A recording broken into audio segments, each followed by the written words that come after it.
my God. My God, y'all. What's up? What's up? What's up? Man. Y'all, welcome back. Black Girl Interrupted podcast is back. Tonight, first off, let me say I missed y'all. I really truly missed y'all. Like I really truly did. I'm so happy to see y'all. Um, as y'all know, I had to be rushed back into emergency surgery the day after Thanksgiving. Again, another complication with my hysterectomy, but I go and I see a specialist on Friday. So hopefully all goes well. Hopefully I do not have to have another surgery. So y'all keep your girl in prayer. That's all I'm hoping for. Um, but tonight's conversation is a very needed conversation, as you guys know that I had to take some time off from work for my mental.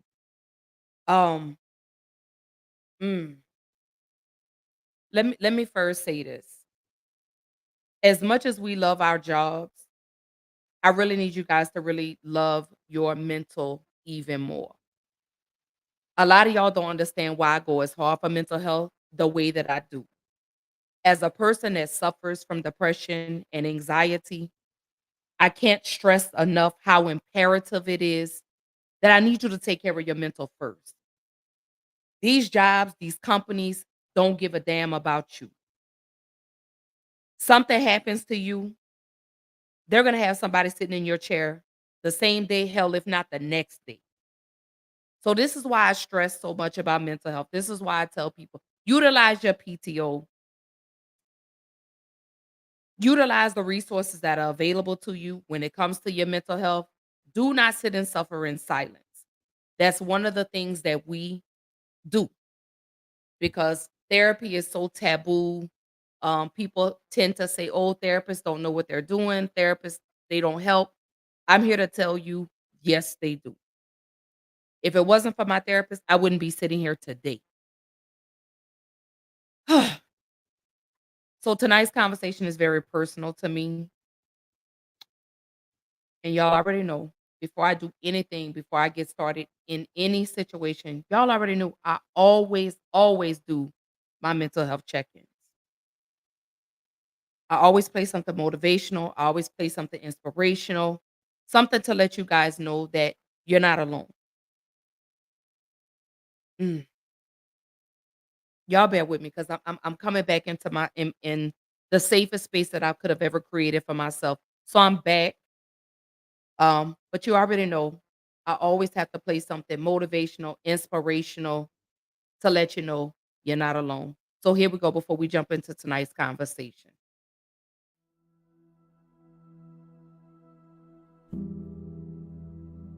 We all have 24 hours. All right. What makes some of us average, makes some of us good, some of us great, is not the family you was born into. Right? It has nothing to do with that. It has nothing to do with your socioeconomic status. It has everything to do with how you command your life. So if you have a bad day, which is no such thing of, it doesn't exist. You had a bad moment and you were so immature that you let that moment dictate the rest of your day. Right? And y'all not kids no more. I don't do elementary school. Right? I don't do elementary school because they really, a fifth grader, if I'm talking to a third grader, fourth grader, fifth grader, kindergartner, I don't care what I tell them, they're not at a place of maturity where they can switch their mindset. They're kids, you grown. And some of you are grown, but you're still a child. And you brag about how you're an adult. You're only an adult because of your age. You're not an adult because you command your life. You're an adult because of your age. And that's not what makes adulthood. You're not an adult because you are 18 years old, you're 25, 26. If you still kept catching temper tantrums, you still getting attitudes, that means you're not an adult in that area. That means that particular area controls you, right? You almost got into a car accident over with. Car accident been over with 10 hours ago, you still pissed about it. Or you done got into it with your friend. That happened 2 days ago and y'all still not talking. That's immaturity, right? And let me tell you something. You don't know how many days you have. Like, I'm just gonna keep it 100. You don't know how many days you have left. You don't want to be wasting days. Like you're not God. Like, you don't create. You can't wake yourself up You don't know how many days you have left. You can't be playing with the days you have on foolishness. So you have to learn how to control yourself, right? And so y'all know my circumstances. I'm not here because I'm sweet. I'm here because one day I was like, yo, you need to get a control of this, bro. You need to get control of your life. You do not have control. You watching doggone TV playing video games when you should be out here grinding. So there are people all the day, people ET. Bro, you do not want to be me. You're not ready for this grind, bro. Some of you can show up when you're at home, when you go on the road, you struggle, meaning that when things are going the way you want, you cool, but when it rains, you got to grow up. Your body does not control you. If I got to get up early in the morning to get the money, I'm a morning person. If I got to go play somebody in their hometown and they got home court advantage, I'm about to come bring the heat. Like, listen to me, like, you got to stop playing. So most of you, what happens is when everything is favorable, you a beast. Make sure you understand what I'm saying. When everything is favorable, meaning like whatever conditions you like, when those conditions are right, you a beast. But when the conditions ain't right, you get smacked in the face. You got to grow up. You got to be a morning person, afternoon person, night person. You got to be at home person, on the road person. You got to be when you feel good person, when you sick person, when you tired person. I took it offensive. My man looked at me, you tired. I'm like, bro, have you lost your mind? I'm about to kill it. I had to do back-to-back speeches, 4 o'clock to 5. Then they wanted me to wait till 8 to start again. I had to sit there for 3 hours and wait and like, let's go. Each one of us, the things that you don't have control over is the things that's keeping you from being sweet. And at what point are you going to fight against that nature in you that you know? So if I was to ask most of you, you already know what your challenge is. You ain't dumb, you know what it is. You just don't fight it. And I'm challenging you to fight it. And the only reason you're having a bad day is because of what you're thinking about. Now, I read something that said that the human brain is phenomenal and it can think like of 1,000,000 and something different things, right? It's explosive. But the one thing it cannot do is it cannot think of 2 ideas at the exact same time. It does not have the capacity to think of 2 things at once. Now, it has the capacity in an hour to think about a whole bunch of stuff. But at one particular moment, it cannot think about more than one thing. So if you're having a bad day or having a bad moment, it means you're probably focusing on what? Whatever that bad thing is, that's what you're focusing on. That's why your life messed up. Because you focus on the stuff that's wrong. You're not putting the same energy on what's right. And it's just weird how we are as humans. We notice the bad and we talk about the bad, but we don't notice the good and talk about the good. We don't harp on the good. And that's what you do wrong. You focus so much on the negative that you forget all the positive. And then when you do think about the positive, you're not putting the energy in the positive like you put in the negative. So it's no secret. You are where you are because you focusing on stuff you ain't got no business focusing on.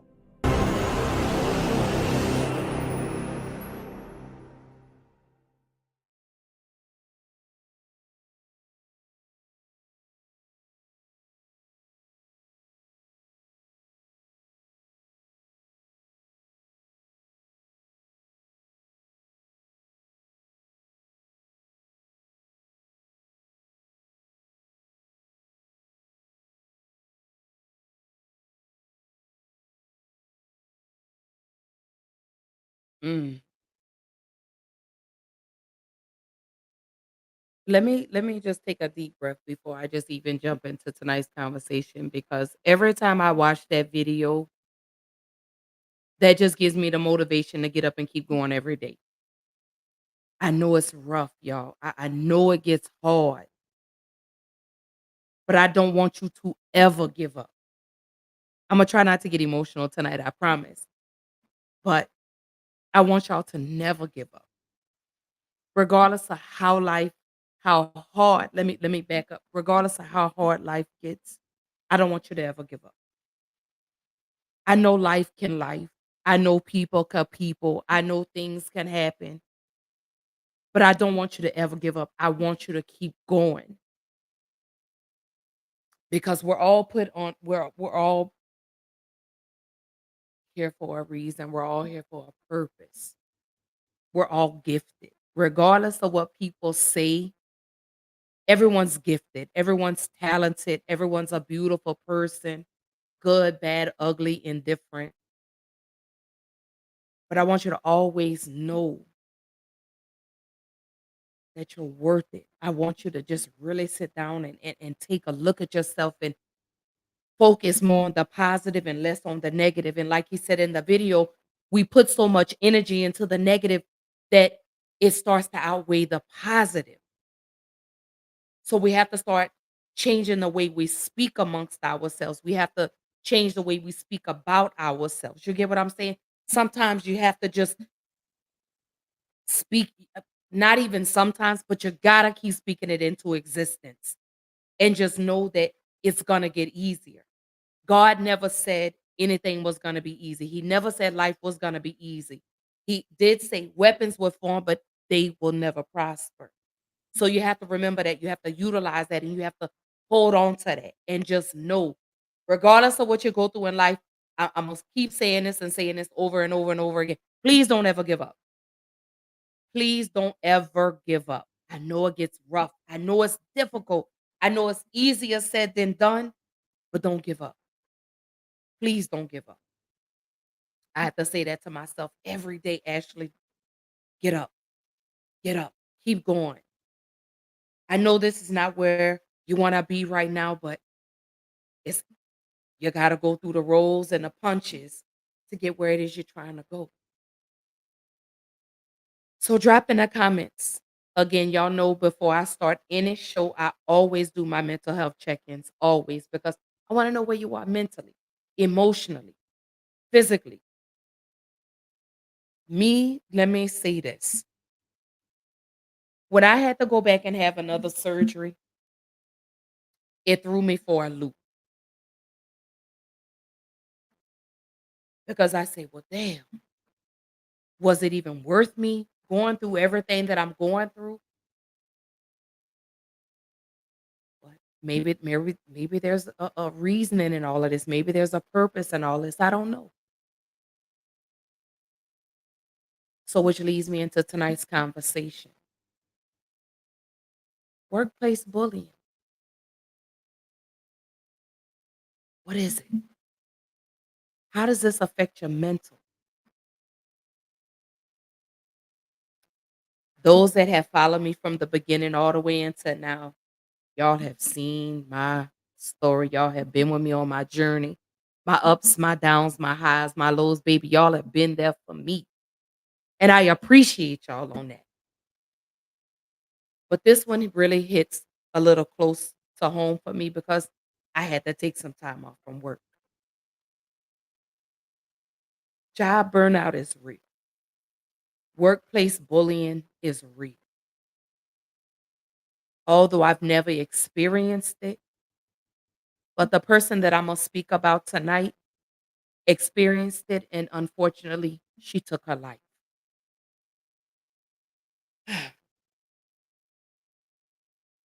So tonight's conversation is workplace bullying. What is it?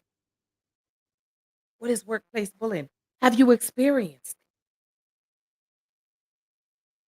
What do we do about it? If we ever encounter it, what do we do? How do we handle it? How do we balance a toxic work environment and still try to stay sane? Because, baby, I'm really trying to figure that out. So, tonight's conversation, not only am I going to be speaking about workplace bullying, but I'm also going to speak on Dr. Bonnie Bailey. Dr. Bonnie Bailey was the vice president of student affairs at Lincoln University of Missouri. Unfortunately, on January the 8th, 2024, Dr. Bailey took her life. Dr. Bailey was a victim of workplace bullying. Mm. Huh. Y'all know I am so passionate about the conversations and the topics that I speak about.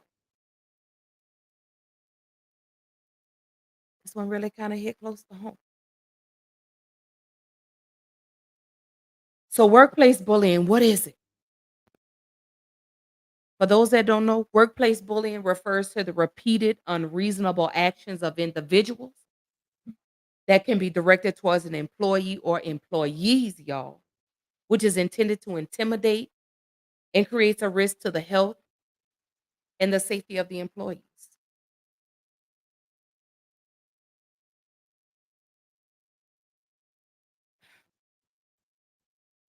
Why do people bully people? For the same reason hurt people hurt people.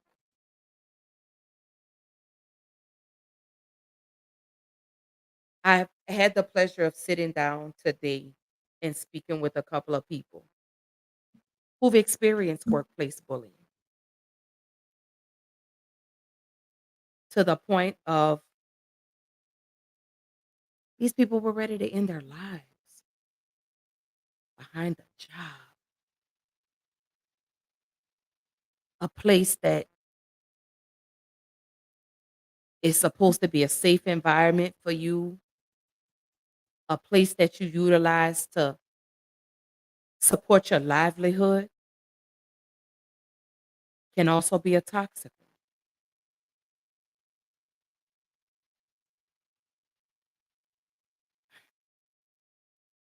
I'm pacing myself as I do this episode because I really, like I say, I'm really, really, really not trying to get so emotional that I can't get through my show. Y'all know how I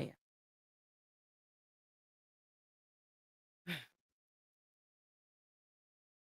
But speaking with these people today,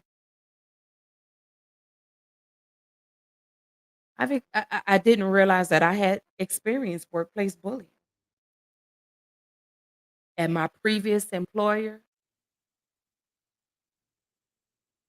a very toxic work environment to the point where I had to beg my doctor, put me on some medication because this is not right.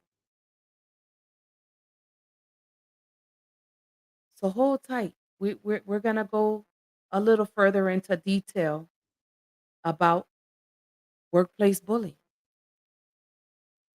Workplace bullying can affect you physically and take a terrible toll on your mental health, and tragically can end in a person taking their own life. Now, Sly, you claim you experienced workplace bullying, and it eventually led you to contemplating ending your life, correct? Yes.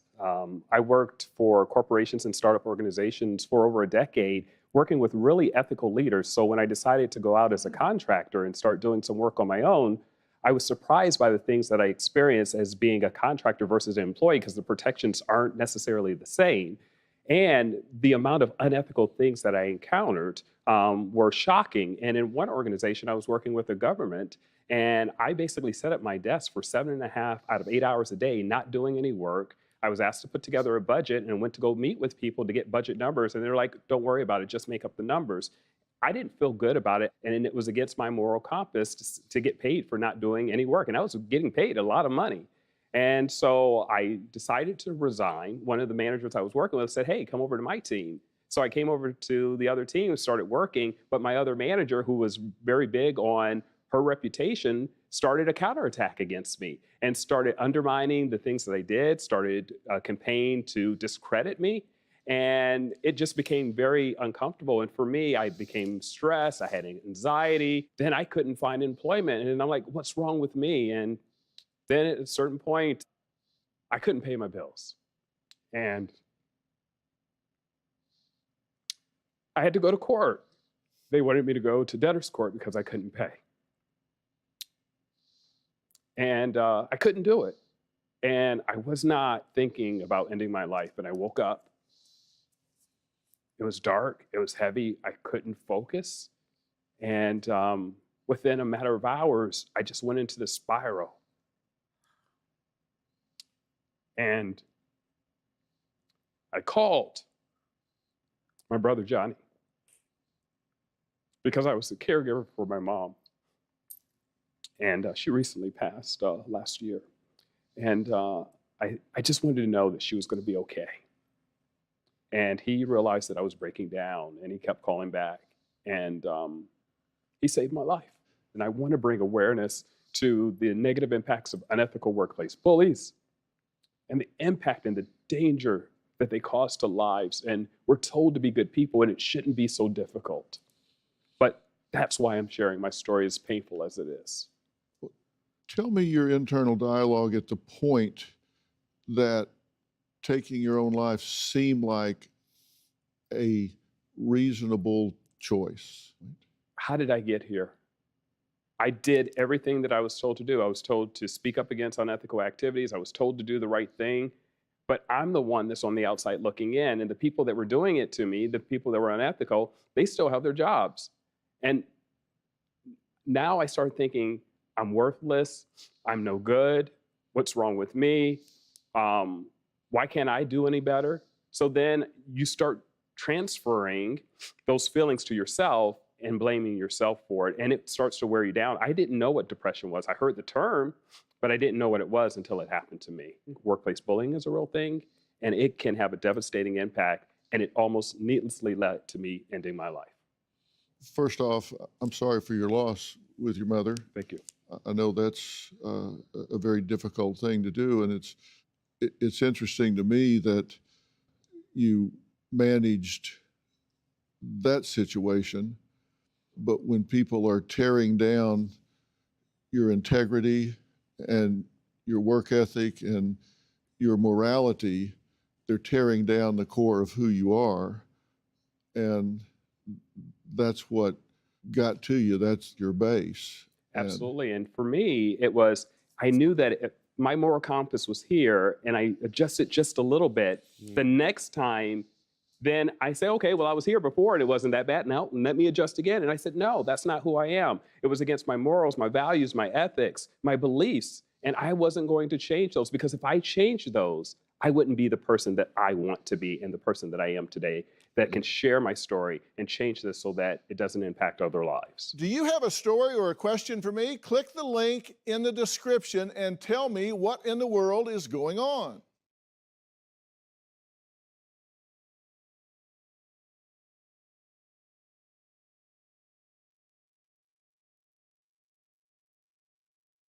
Sitting and listening to that young man, that gentleman tell his story is so familiar to me. I remember when my father passed away back in 2021. I had just come back from medical leave. I had had 2 hand surgeries. That I had just come back from having my second hand surgery. And I remember having a breakdown on the phone with a customer, and I begged. I need some time off, just a couple of weeks, just because I was still processing the fact that I had just buried my father, you know? And I remember being told, "No." I even told him, "I'll take leave without pay." That's just how serious it got. Till finally to the point I ended up leaving that company. And this is a Fortune 500 company who didn't take my mental health seriously when I told them I needed a break. I was at my breaking point again. I had just buried my father, so it was like, I just need a couple of weeks to process this. I just need some time to get my mental collectively so that way I could perform my job. And to be told no, even though I said I'll take leave without pay. I was willing to forego paying my bill. I was willing to risk it all just to get my mental back in check. Till finally I said, "You know what? I'm not fixing to do this with y'all. I'm gone. Fuck this," is what I said. Because to me, my mental was more than anything. My mental was more than it was worth more than a job. It was worth more than the people around me. That's, you know. So, hello, Miss Judge Sarah Heidi. She says, "I've worked for a Fortune 500 company." She say this is an ongoing issue. Absolutely. And the saddest part about it is these companies do not take your cries for help seriously. And this is why you're seeing the suicide rate increasing. Not only are you dealing with the stress at work, but you're dealing with the stress at home. In this day and age now, you got people that are working to they're having to work 2, 3 jobs just to make ends meet. That's stress within itself. And then that you're reaching out to your job, you're telling your job, "Hey, I need a break. I need to go out on FMLA. I need to take some type of short-term disability." These jobs don't give a damn. And I just learned that recently.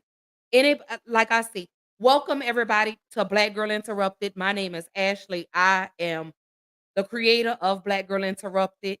Again, anyone that has followed me from the beginning, you know my story. But I had to take a step away from my current employer simply because my hair was falling out.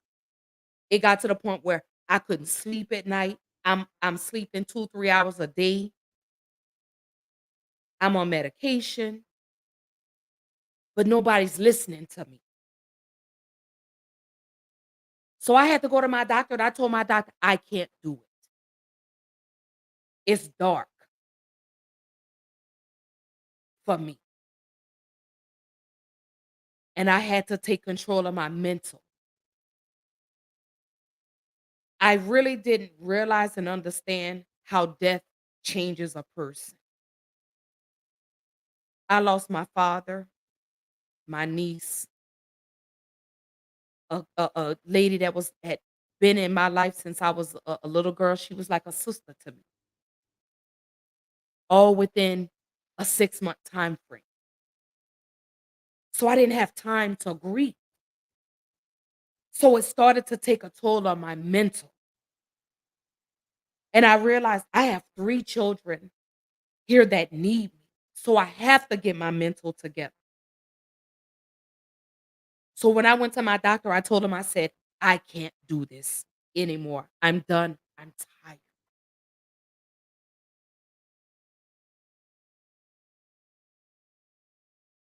Yeah, I have a cool manager. I do. I could speak to her. I could talk to her about a lot of things, but I don't believe she took the issues that I was going through seriously. So I said, I'm going to show y'all that I'm going to put my mental first before any job. I will no longer allow a job to compromise my mental. Judge says, it's what have you done for me lately mentality. Right. It's like, we don't care what you got going outside. We need you to show up for us. Fuck that, y'all. To hell with that. Excuse my language, but to hell with that.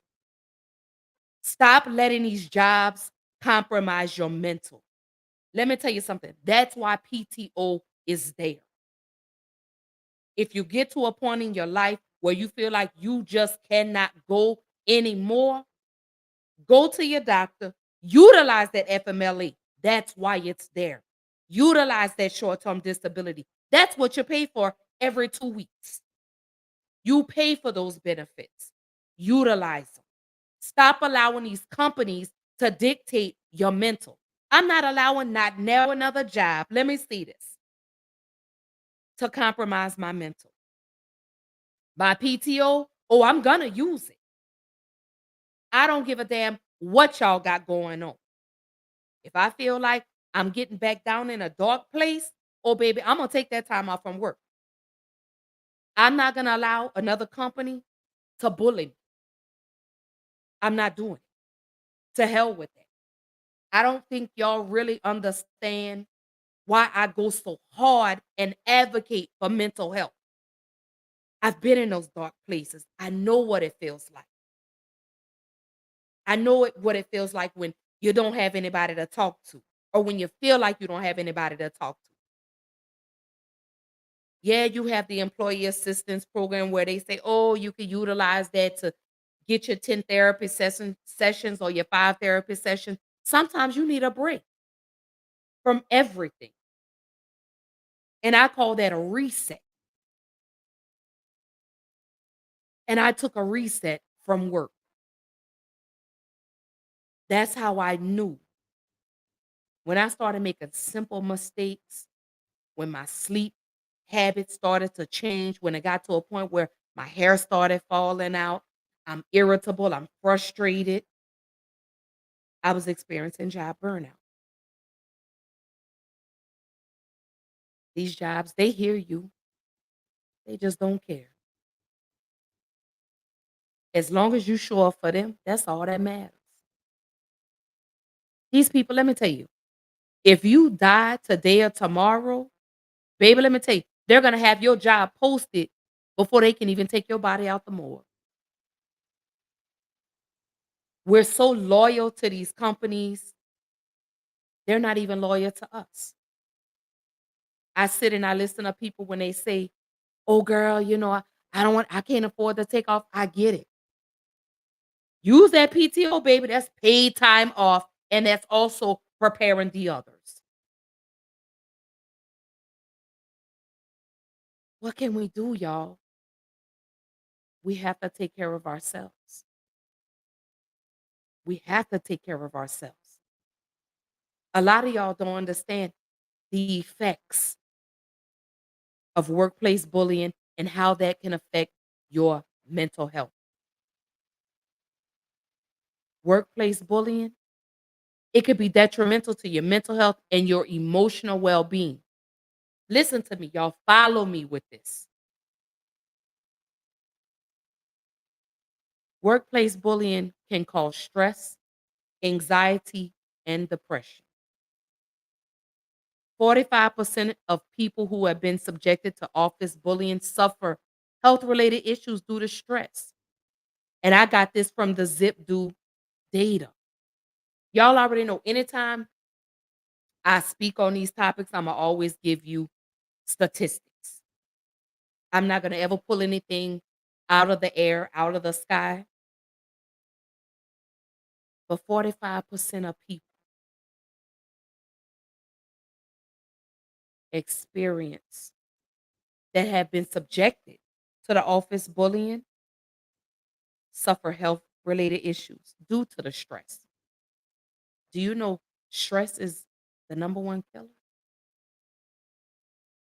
Stress can cause you to have a stroke, a heart attack, raise your blood pressure. Stress will kill you. And it's unfortunate that we allow these jobs to do this to us for fear that if I take time off from work, am I going to have a job when I come back? And that's how these companies make you feel. It's almost like they give you the PTO, but they don't want you to utilize it. It's they threaten you, oh, well, you can't take time off around this time. Why not? That's what I pay for every 2 weeks, right? I pay into my paid time off, right? I work to accumulate that time to take off, right? So how are you gonna tell me that I can use the time for myself? How are you gonna get upset with me because I woke up today and said, you know what, I don't want to go to work today? How can you dictate how I feel emotionally or mentally? How can you tell me that? And this is how these companies make you feel. I was reading, I saw a post on TikTok today.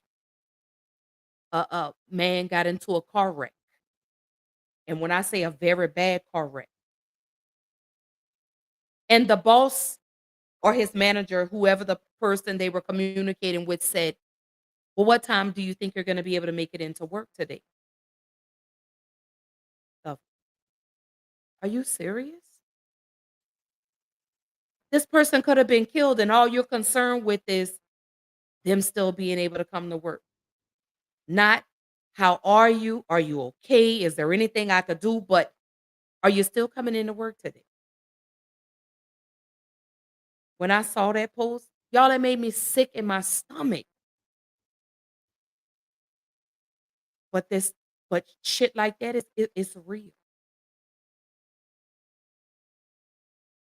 It says a survey by the Workplace Bullying Institute, that's a real place, y'all, that's a real facility, found that around 30% of American workers have experienced bullying in the workplace.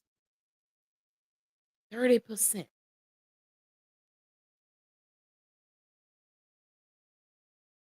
Again, as long as you show up for them, that's all that matters. They don't care what you got going on.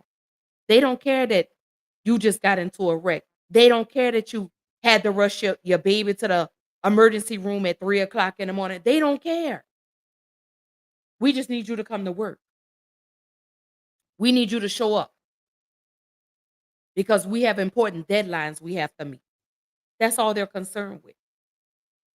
It's never, are you okay? Is there anything we could do? Uh, Call me, keep me updated. Or they want you to call and keep them updated. They want to know when you're coming to work. They want to know what time you're going to be there. Oh, we're sorry that you had to take your baby to the hospital at 3 o'clock in the morning, but what time are you coming to work today? Or we're sorry that your mother passed away, or we're sorry that your loved one passed away, but are you coming to work today? That's all they're concerned with. Sick, disgusting. This is why I'm working so hard. You know what? To be my own boss, so that way I don't have to deal with it. So I encourage everybody, utilize those gifts that you have. Give that side hustle 100% so that way you no longer have to experience the bullshit that goes on with these jobs and these companies.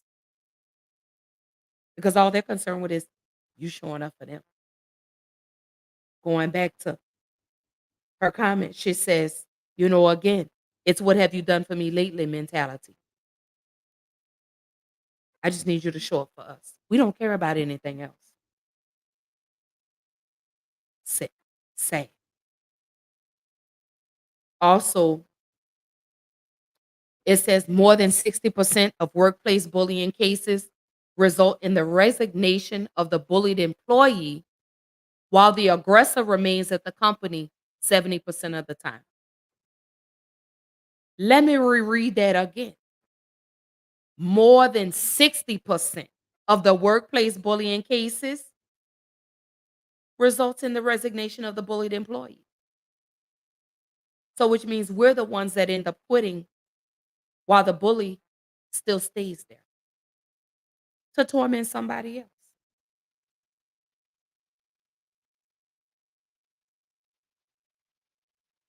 Such a sad, sad, sad world we live in. I remember when jobs used to care. I remember when people used to be concerned. Now it's all about money. We need you in this chair to make us our money while we pay you pennies. We make these companies millions and billions of dollars and we're paid pennies. And the moment we say, I'm experiencing some type of mental health issue,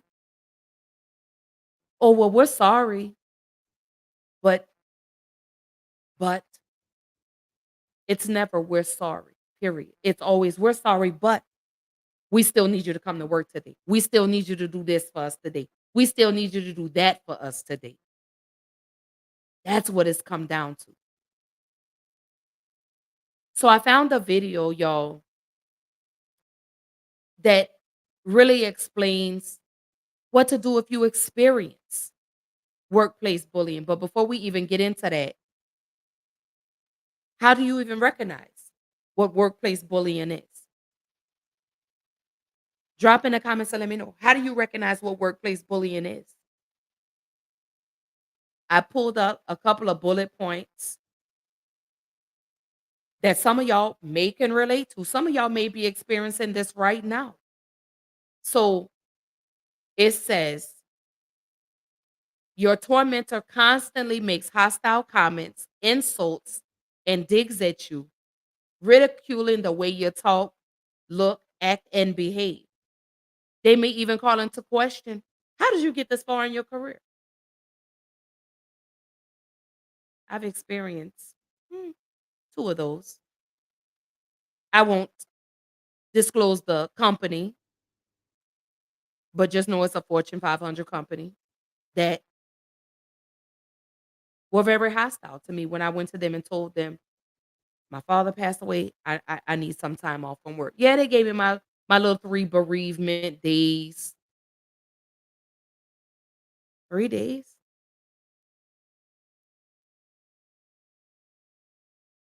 I really think that needs to change. I'm just gonna be honest with y'all. I think that part needs to change. 3 bereavement days, or what is it, 5 if you have to travel out of town. I think that needs to change. Another way to tell if you're experiencing workplace bullying, they intentionally withhold critical information needed to do your job, sabotage your career, and take credit for work that you did. Mm. That last one I've absolutely experienced. And I didn't know that that was considered workplace bullying. Never knew that. And and I'm pretty smart, y'all. I'm pretty intelligent, but didn't know what that was. So again, I found a video where a young lady speaks about what to do.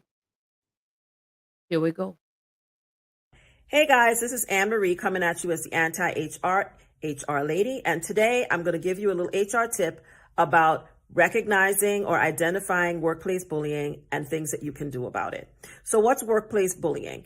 It's usually behavior that is targeted on a group or individual groups by individuals or a group by a person in the workplace, often a person with authority, but sometimes it's not even someone with authority. And it's usually behavior that it can be verbal or nonverbal harassment, abusive language, and it often results in emotional stress and mental anxiety for the people who are receiving it or the individuals receiving it, especially when it's over an extended period of time.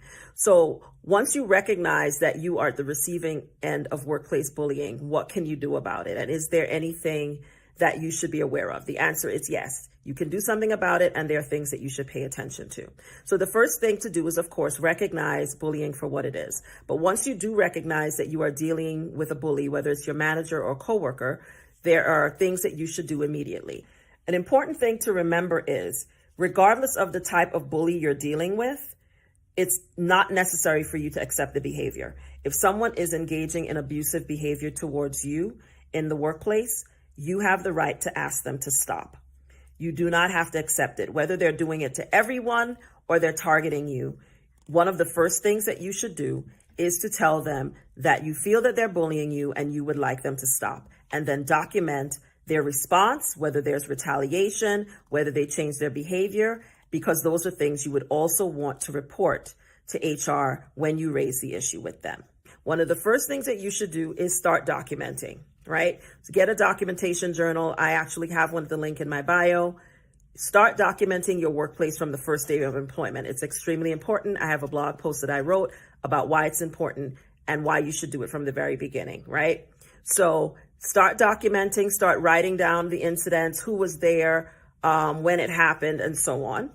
And then the next thing you should do is determine whether or not you can make a claim as an employee or whether there's other action you need to take. Now, there are two things that you should consider.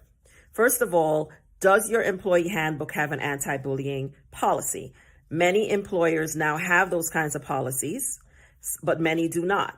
So importantly, look it up in your handbook, see if there's an anti-bullying policy in your handbook. If there is, follow the instructions about how to report it to human resources. Sometimes they will have specific actions that they ask you to take to report it. So make sure that you read the policy. Now, what do you do if your employer doesn't have a policy about anti-bullying, but you're being subjected to bullying in your office? Well, one of the things that you want to consider is the bullying targeted? So sometimes you're going to be in a situation where you're dealing with a person who is verbally abusive to everyone. They're just not a joy to be around. They're a straight up asshole, right? Then you may be dealing in a situation where there's a person who is bullying and exhibits bullying behavior, but only to specific people in the workplace. And that second type of person is the person that you may be able to take action against. It's a lot harder if your workplace has no policy and this person is just a jerk who's horrible to everyone. But if you have a manager or a coworker who only likes to pick on the women in the office, or they like to pick on the person with the visual disability, or they like to pick on someone because they don't like their sexual orientation or their gender identity, or they like to pick on someone on the basis of race or ethnicity. You and notice they're only making snarky comments to the Muslims in the office, or the black people in the office, or the Asian people in the office. Then you need to start documenting that behavior, pay close attention to it. If you're being subjected to it, you want to document it, and then you want to bring it up to human resources. If that person is your manager, especially, go straight to human resources. If the person is a coworker, go to the manager first if you feel comfortable doing that, or go straight to human resources. But make sure that you don't just sit there and take it, report it, right? So I've written a blog post about this. It's up on my website. It's a little bit more detailed than this chat, so you can go over there and read it. But the bottom line is, if you're experiencing bullying in the workplace, there are things that you can do. But the most important thing to do is to recognize it, start documenting it, and then report it. If you don't feel comfortable doing some of the things that I've mentioned on your own, or you need more advice about a specific situation, you can book a discovery call with me at the link in bio. I'm always happy to chat and to help people one-on-one in consultations to resolve HR issues, especially issues around discrimination in the workplace. So I hope this tip was helpful. If you have questions or comments, drop them in the comment, or feel free to get in touch with me. This is Anne Marie, the anti-HR HR lady. Always remember, HR is not your enemy, but they're definitely not your friend. I am. See you in the next video.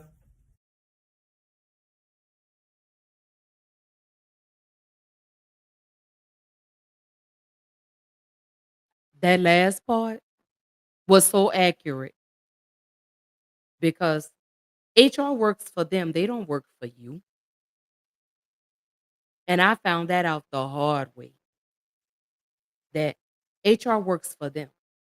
HR is there to protect them, not you.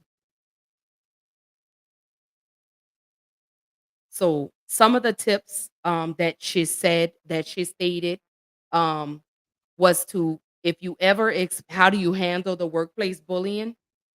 So what you do is you enlist coworkers who have witnessed the abuse and have them put it in writing. Sometimes that may not work.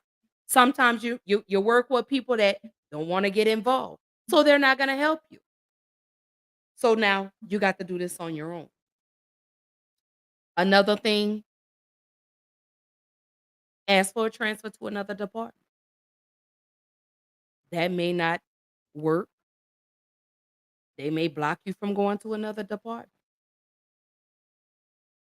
One of the biggest things that you could do is that if HR fails to take action, go find you an employment attorney.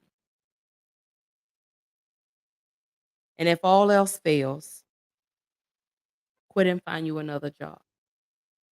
But let me say that on this comment, do not leave a job until you have found employment somewhere else. Let me repeat that one more time. Do not quit a job until you have another job to go into. Because one thing I put in the comment, you deserve to feel safe and respected in the workplace. You shouldn't have to get up every day and be like, damn, I got to go to work. Man, I got to deal with them again today. You shouldn't feel like that. To me, I feel like the work environment should be fun. Regardless of what field you're in, I believe you should still be able to have fun, but still do your job, y'all. Let me say that. Now, don't get up there at them people job and you get to acting a clown and all that. But I feel like you should be able to have fun.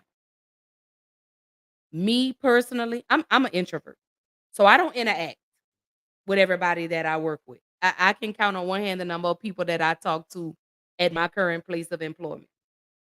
I talk to one person and one person only. I talk to her at the job and I talk to her outside of the job. That's it. And the reason I do that is because I sit back and I watch how people move and how they operate. And I'm going to say this. I like talking to that one person. And I'm going to leave it at that. I like talking to that one person because I've seen the bullying at my current place of employment. I've seen the way higher ups speak to people. One of the things that I don't like is when people get in these positions, you think you're better than everybody. Let me say this, stay humble. Because don't forget, you were once sitting where we were before you got in the position you were in. Take that how you want. And I said what I said.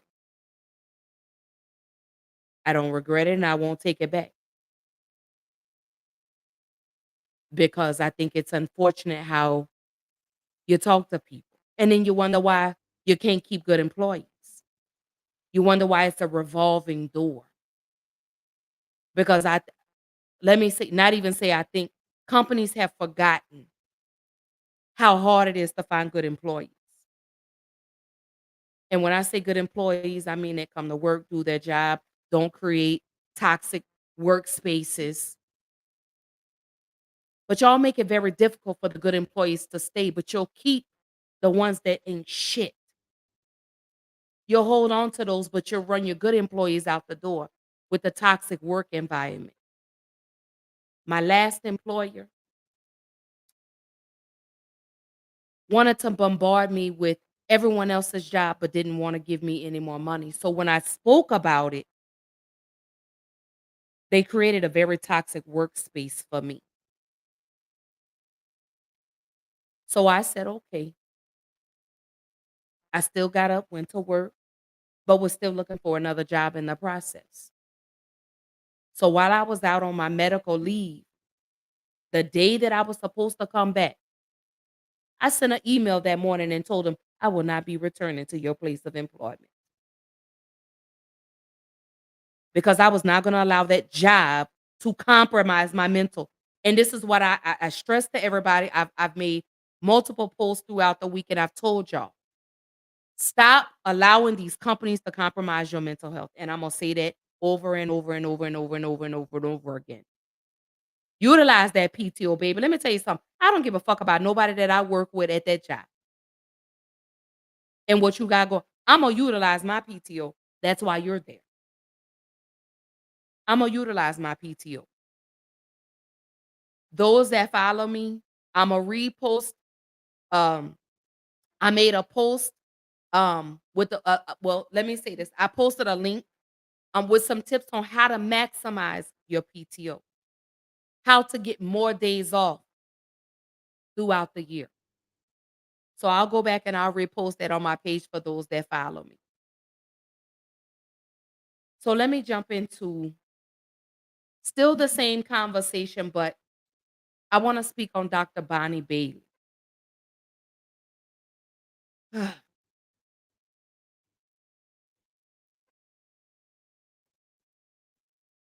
Dr. Bonnie Bailey, mm, beautiful, beautiful woman who unfortunately took her life on January 8th, 2024. Dr. Bonnie Bailey was the vice president of student affairs at Lincoln University of Missouri. Let me take a deep breath.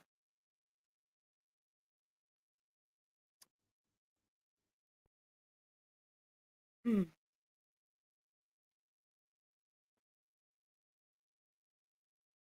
Dr. Bonnie Bailey became vice president of student affairs May of 2023. People around her noticed the change in her.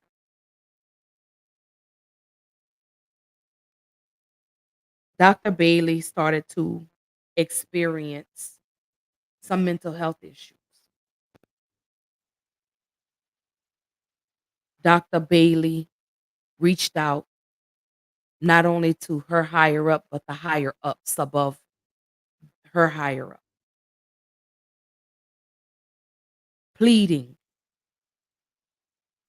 I need time off from work. Dr. Bailey received an email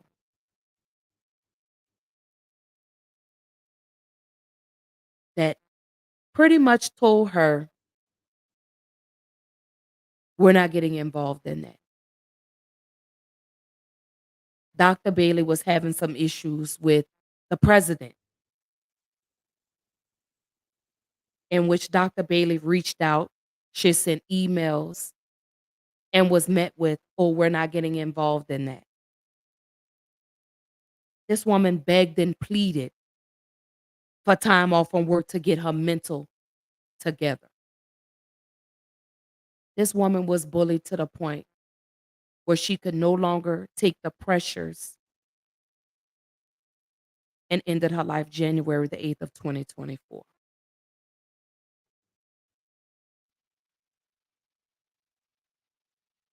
When I tell you, I'm begging and I'm pleading with y'all, please take your mental health seriously. Please take that time off from work. If they won't listen to you, go above them. Get employment attorneys involved. Because there's no way that this beautiful soul should no longer be with us here. Hold tight. Here's her story. Vice president of a university. She unalives herself because of excessive bullying. She attempted to seek help. Lincoln University President Dr. John Mosley and the board of curators are now under fire after the university's vice president of student affairs, Dr. Antoinette Candy Bailey, took her own life on the 8th of January. Bailey's passing has now sparked outrage from LU alumni across the country who are now calling for the resignation of that president, President Mosley. New documents sent to KRCG and written by Candia Bailey on the day she took on life, outlining university president Dr. John Mosley as causing, quote, enough harm and mental damage, end quote. Multiple emails obtained by someone close to Mrs. Candia Bailey and shared with KRCG shows that she sent emails to the president of the university and to the board of curators outlining the request for family medical leave and ADA, Americans with Disabilities Act, state that relationship, between her and the president went downhill due to her severe depression and anxiety. Sources state that Dr. Bailey was left, quote, unsupported, disregarded, and abused after countless attempts to speak out on the bullying and harassment she experienced in her role from the university's president. Dr. Bailey also reportedly discussed in a letter before passing the stigmatized bullying she faced from the president and other leadership officials. After disclosing her mental illness to the university, sources tell us that the administration failed Dr. Bailey in her cries for help and should no longer be allowed to lead Lincoln University. And I concur. Additional emails reveal that when she made complaints about how she was treated to the board of curators, the board president wrote a response back to her saying in part, quote, please be advised, the board of curators does not engage in the management of personnel issues for Lincoln University and will not be taking further action related to this issue. All right, well, put them up full mast then. Welcome to the party. Board of Curators, Lincoln University. Dr. Bailey also wrote that she was intentionally harassed and bullied and that after receiving a poor evaluation, when she asked for help, the president, Dr. Mosley, ignored requests, failing to respond to emails, or when face-to-face danced around the topic. Chapter 3 of the Board of Curators bylaws, which have been in effect since March 30th, 2023, covers operational guidelines for personnel.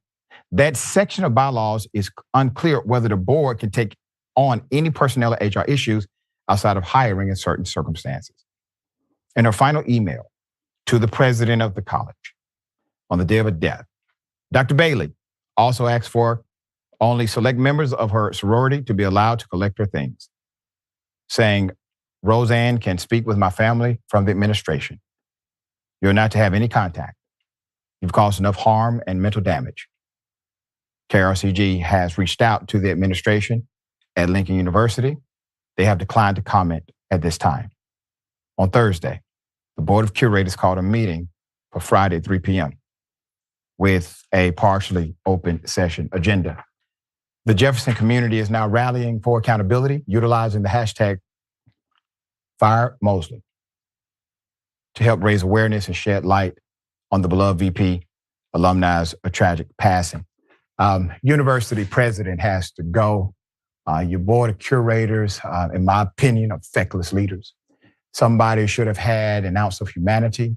This is an institution not simply of higher education, but of higher connection. And it's unfortunate it happened this way. Rayvon, thoughts here? Yeah, I mean, this is a horrific story. And not only does this president need to go, they also, I believe that her estate needs to sue for a workplace harassment, potential disability discrimination.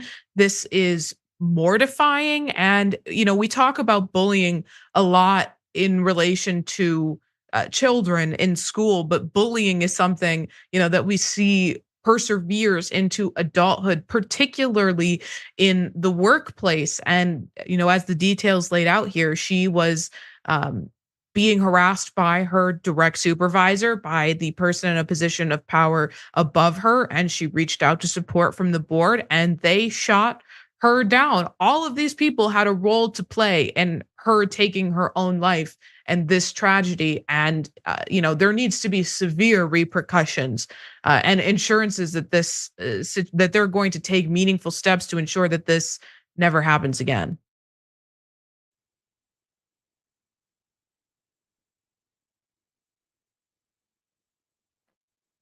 I just need a moment to take that in for just a moment because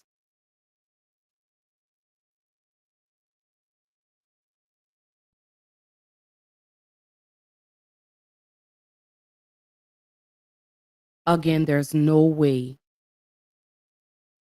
that this beautiful soul should no longer be with us in the present. In the physical. I'm so sorry, in the physical. This is what I mean when I say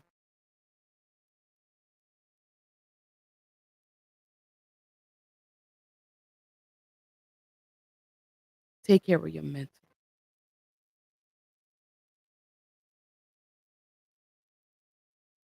I get it.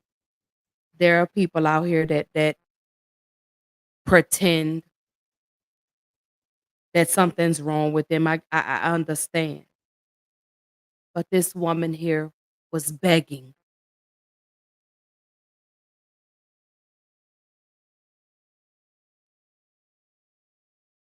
and for this company to write her off is definitely heartbreaking. It's disgusting. It's sickening. And I hope that her family holds their feet to the fire. Although we know that won't bring Dr. Bailey back, but somebody needs to be held accountable for this.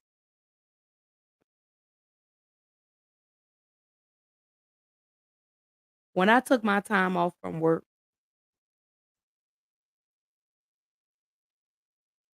my mental was all over the place.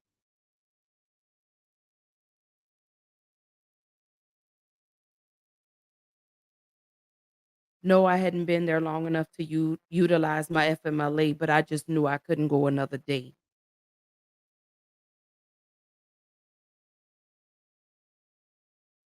My sleeping habits changed.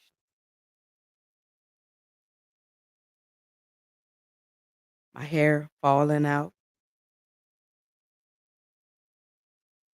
I'm making simple mistakes. But people weren't taking what I was saying seriously. So when I went to go see my doctor said, I'm pulling you off work.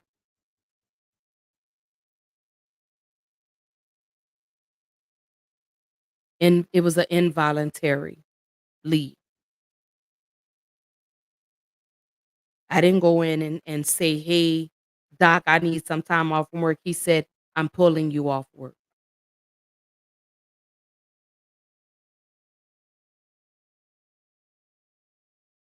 This woman sent countless emails.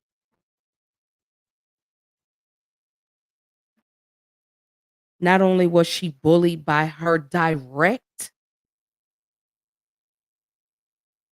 report, but by the board of curators who responded and said, oh, we're not getting involved in that. So we're not going to take any further action. Dr. Bailey did what she thought was the best thing for her, and that was to end her life.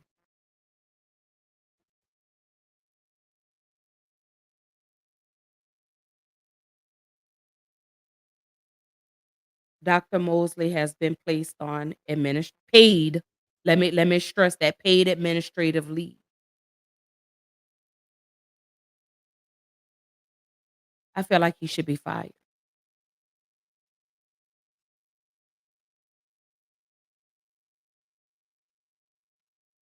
For y'all to sit back and allow this type of behavior to go on, y'all are responsible. Companies don't realize that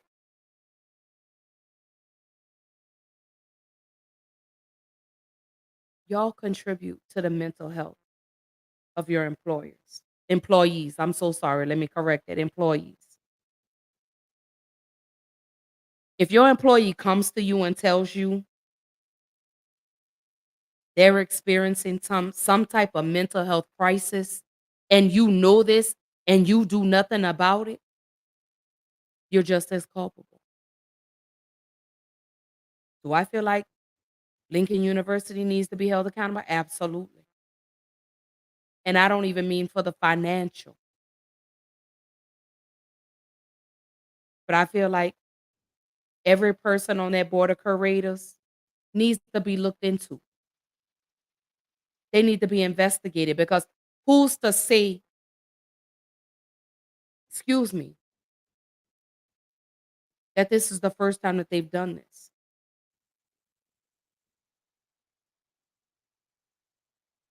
I hope and pray that this doesn't happen to anybody else because, again, Dr. Bailey, I looked at some of her lectures, very intelligent, well spoken. Who should still be here with us? But here's what's going on now at Lincoln University. The Lincoln University community is reeling after the death of Antoinette Candia Bailey, the Vice President of Student Affairs and a mentor on campus. If you knew her, you loved her, basically.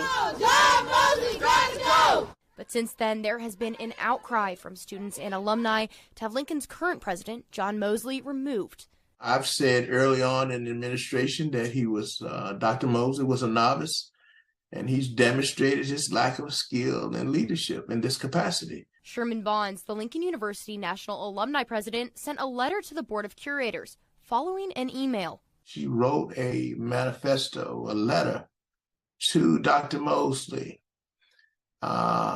giving directions toward improvement in his leadership. According to Bonds, the email alleges Mosley harassed and bullied Candia Bailey. In an interview with NBC News, Candia Bailey's mother and husband say she had a strained relationship with Mosley and was fired on January 3rd. Between 5 days, her level of despair was beyond hope, and she took her life.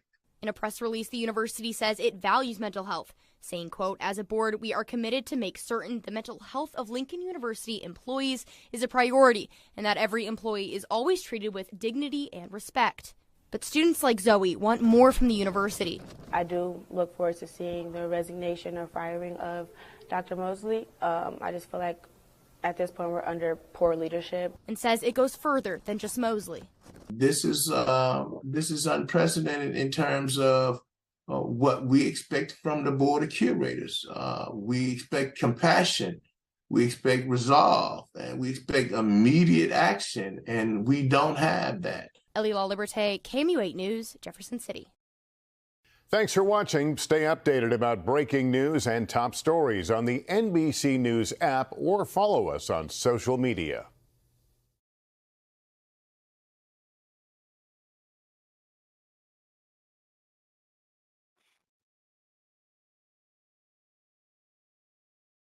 I just want to know why.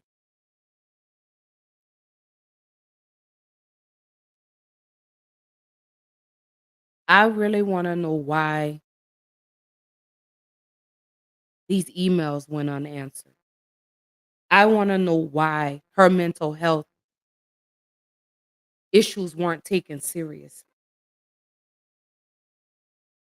And I hear this so much from jobs. Oh, we value your mental health. Oh, we take mental health so seriously. Oh, we advocate for mental health. Bullshit.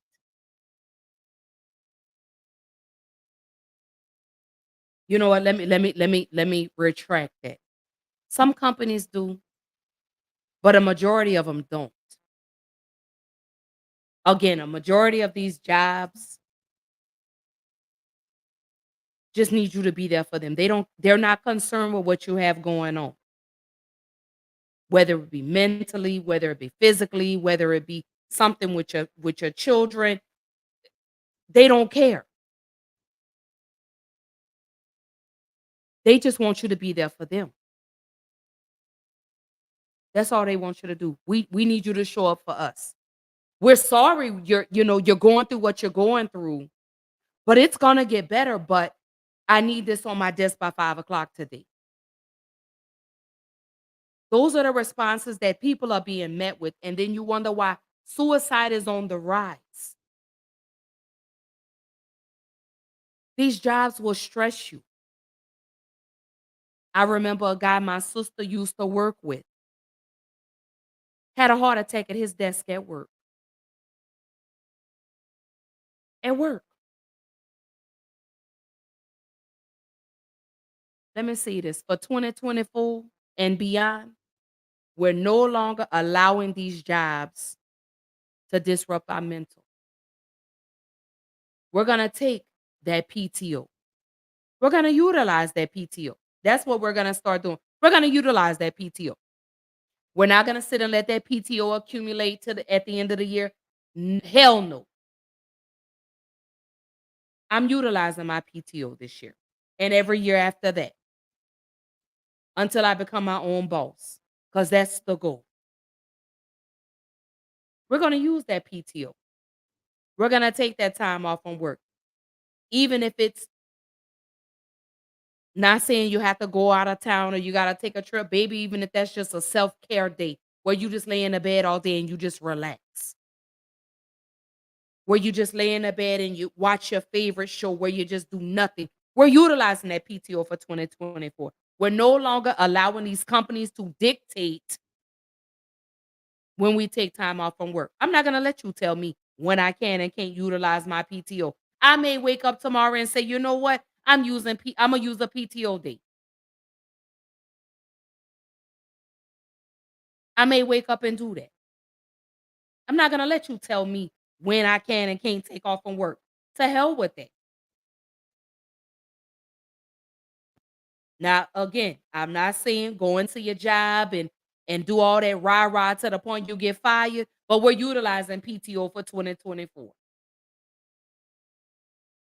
Take that time off.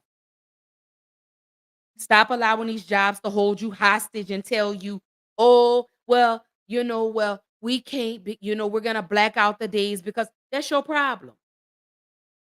I'm gonna be off those days. That's y'all's problem. And that's the stance that I'm gonna have at work going forward.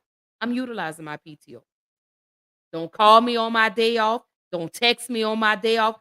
PTO, that's personal time off, paid time off, prepare the others. And personal means that's my time. Not your time, that's my time. That's my time away from y'all. That's my time where I utilize that day to just do whatever the hell Ashley wants to do. That's what PTO is. That's my personal time off. That's my paid time off. That's your prepare the others. That's what that is. That's what we're doing. We're no longer allowing companies to use us anymore. What happened to Dr. Bailey? Let me post her picture back up because she's such a beautiful woman.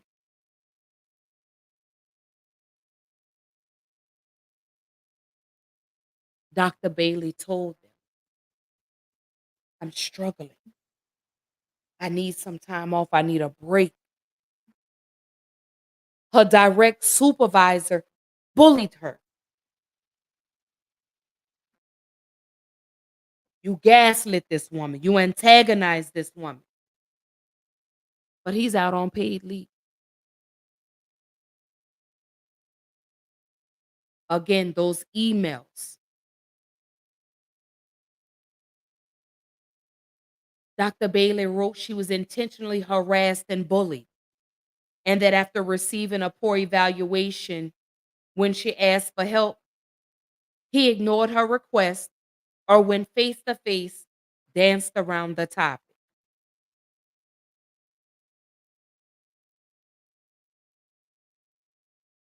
And that's what I mean when I say these jobs, they don't give a damn about us.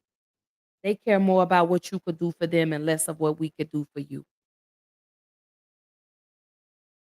It's very disheartening that this has happened. And I pray no other family has to experience this.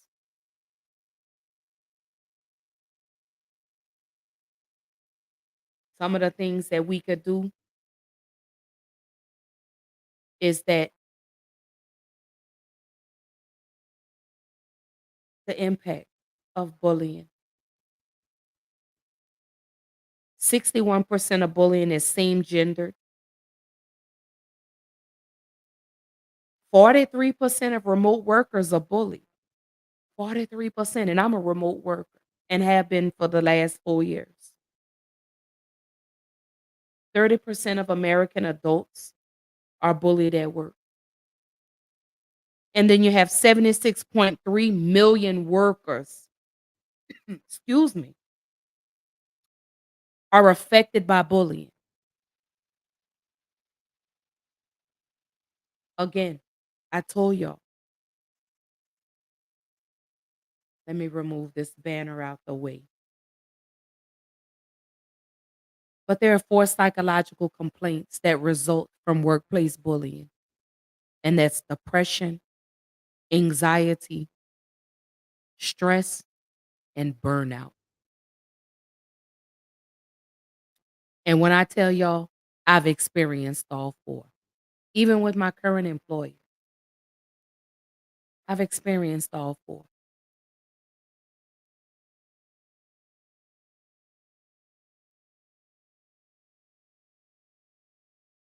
I was talking to my mom and I said, I didn't realize job burnout was a real thing.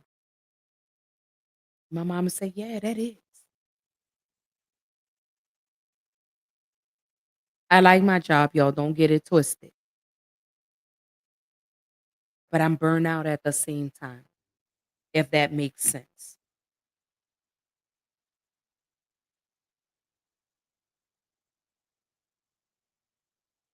But I got to do what I got to do. because I gotta let this big job fund my little dream to where my little dream becomes a big one, to where I'm able to walk away from corporate America and do what I love doing, and that's being a podcaster.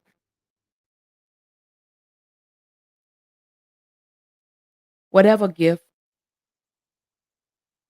or talent that you have, please utilize it. Please utilize it.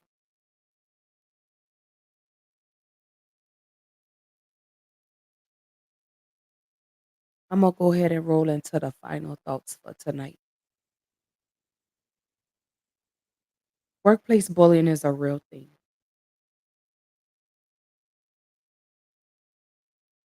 As the HR lady stated, if you're experiencing it, please start documenting.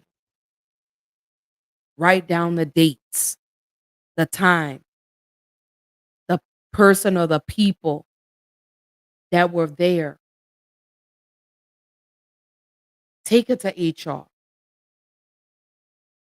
If you feel like HR is not doing enough,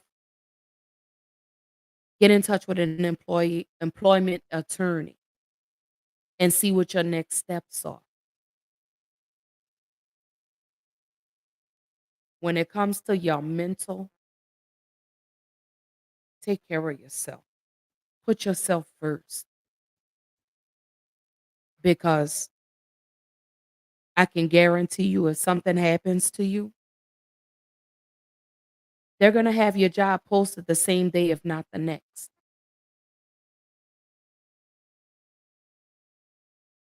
Utilize that PTO. Self care is imperative. I know because I had to take care and I had to put me first. There are people out here that love and depend on you.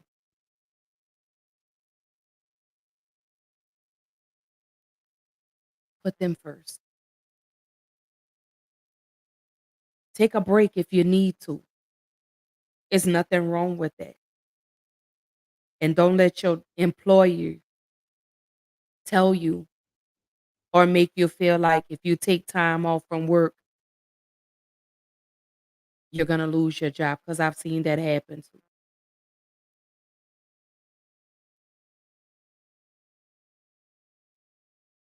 Mental illness is a real thing. Mental health is serious. And if you don't start taking it serious, who will?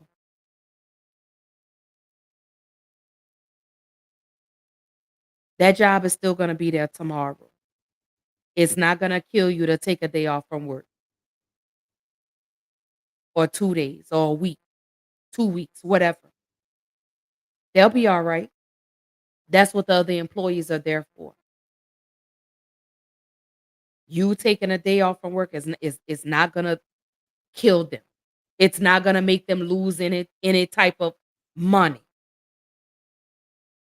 But do know that your life is everything, that you are valuable, that you are worth it. You're beautiful. You're worthy.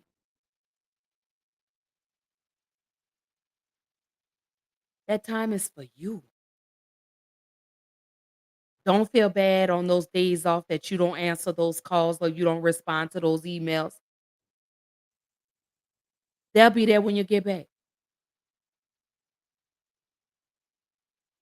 Take care of whatever you have to take care of before you go out and take that time off. So that way, when you come back to work, you're refreshed, you're rejuvenated. And if that doesn't work, start looking for another place of employment. As I stated before, you deserve to be respected and your work environment to be safe, not messy and toxic. I say all of that to say is I love you. I care about you. I'm concerned. If at any moment you feel like it's getting dark for you, please call the Suicide Prevention Lifeline. Let me move this banner out of the way. There's the phone number. Please use it.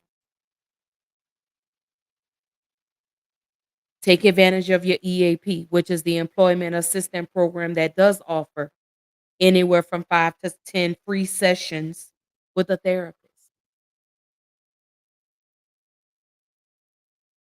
Utilize the resources that are available to you. We need you here. We want you here.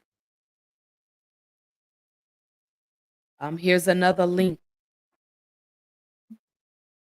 That's the blackmentalhealth.com website /suicide/. If you or somebody you know is struggling with their mental, please utilize these resources.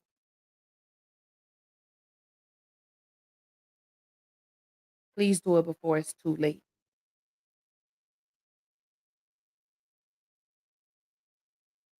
Mm. Please know that your black mental health does matter. I'm going to post another page with some links. Let me move the banner out the way. African American and Black specific mental health resources. You have the Black Emotional and Mental Health Collective, also known as BEAM. You have Black Girls Smile. You have the Steve Fund. You have Therapy for Black Girls. And then there's the African American Mental Health. I'll leave those links posted for just a few more moments. But please utilize these links. If you're struggling, please reach out to somebody. Please do not suffer in silence. Please don't suffer alone. Please don't suffer by yourself. Mental health, mental illness is real. And it's time for people to start taking it seriously. It's time for you to start taking your mental health seriously. It's time for you to start taking care of yourself. Hey, sis. Hold up. I'm going to get my little fingers together. Hold up. There we go. Hey, sis. I love you. Good to see you tonight. But that's what I want. I want you to take your mental health seriously. I can't advocate enough for it.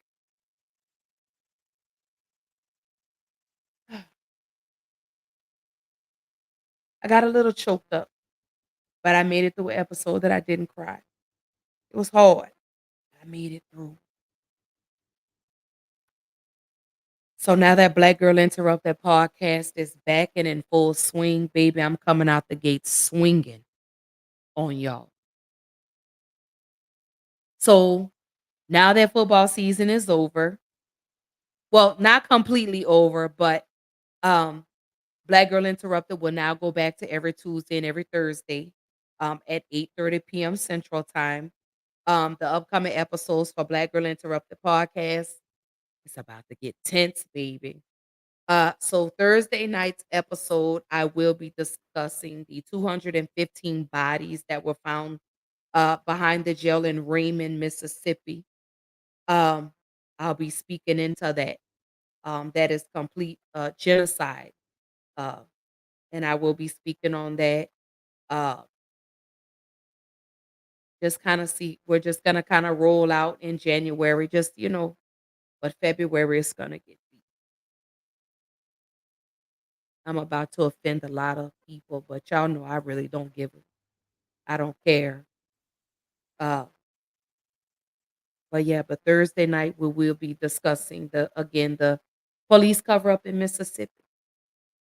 I will be speaking about Dexter Wade, Mario Moore, and again, the 215 bodies that were found behind the jail in Raymond, Mississippi. Uh, feel free to jump into the conversation. Y'all don't forget to like, comment, subscribe, and share the Black Girl Interrupted.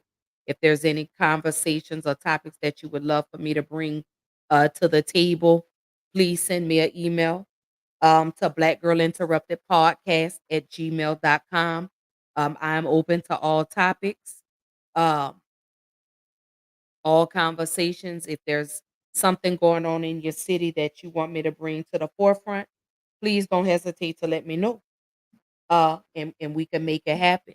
If you would like to be a guest on Black Girl Interrupted Podcast, again, send me an email right here to Black Girl Interrupted Podcast at gmail.com.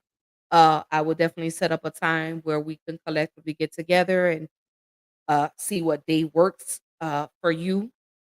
Um, but yeah, I'm looking to doing bigger and better things with Black Girl Interrupted.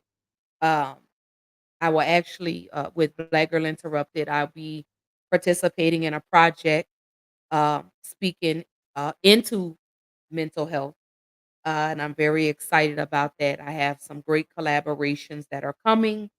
Um, I can't wait for you guys to see. Uh, but for 2024, Black Girl Interrupted podcast is not taking no for an answer with anybody.